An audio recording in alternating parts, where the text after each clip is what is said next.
ఈరోజు September 10 world suicide prevention day, ప్రపంచ ఆత్మహత్య నివారణ దినోత్సవం. వరల్డ్ హెల్త్ ఆర్గనైజేషన్ డేటా ప్రకారం దాదాపుగా ప్రతి సంవత్సరం 7 లక్షలకు పైగా సూసైడ్స్ జరుగుతూ ఉన్నాయి. అదే భారతదేశంలో తీసుకుంటే కేవలం 2022 సంవత్సరంలో 13,000 మంది పైగా విద్యార్థులు ప్రాణాలు తీసుకున్నారు. ఎంతోమంది యువత చదువు ఒత్తిడి వల్లను, అలాగే ఆర్థిక ఇబ్బందుల వల్ల కావచ్చు, వివక్ష వల్ల కావచ్చు, రైతులు కావచ్చు, స్టూడెంట్స్ నుంచి సెలబ్రిటీ వరకు ఎవరైనా కూడా ఈ సూసైడ్కి అతీతం కాదు.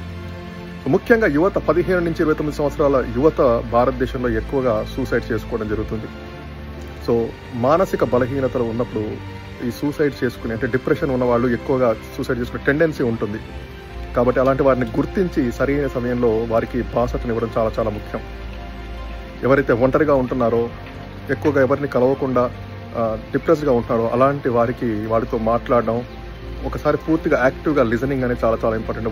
వారు ఏం చెప్తున్నారో వినడం, అర్థం చేసుకోవడం, అవసరమైతే కౌన్సిలింగ్, ప్రొఫెషనల్ కౌన్సిలింగ్ ఇప్పించడం కూడా చాలా చాలా ముఖ్యం.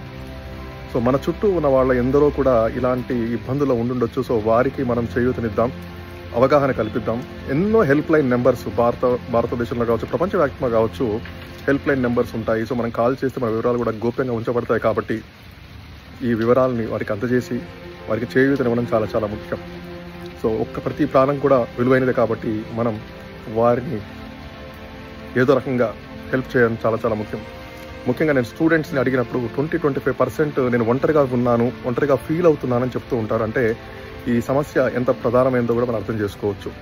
సో యువతకి మనం మానసిక మెంటల్ హెల్త్ గురించి అవేర్నెస్ కల్పించడము, వారికి ధైర్యాన్ని ఇవ్వడము, వాళ్ళగా యాక్సెప్ట్ చేయడం అనేది చాలా ముఖ్యమైన స్టెప్ అని చెప్పి నేను భావిస్తున్నాను. సో అవసరమైతే ప్రతి ఒక్కరూ కూడా హెల్ప్ సపోర్ట్ తీసుకోండి. ప్రతి సమస్య కూడా సమాధానం ఉంటుంది. సో అవసరమైతే నన్ను రీచ్ అవుట్ అవ్వండి any time. 24/7 7093318522 Sridhar Veeramalla. Thank you so much.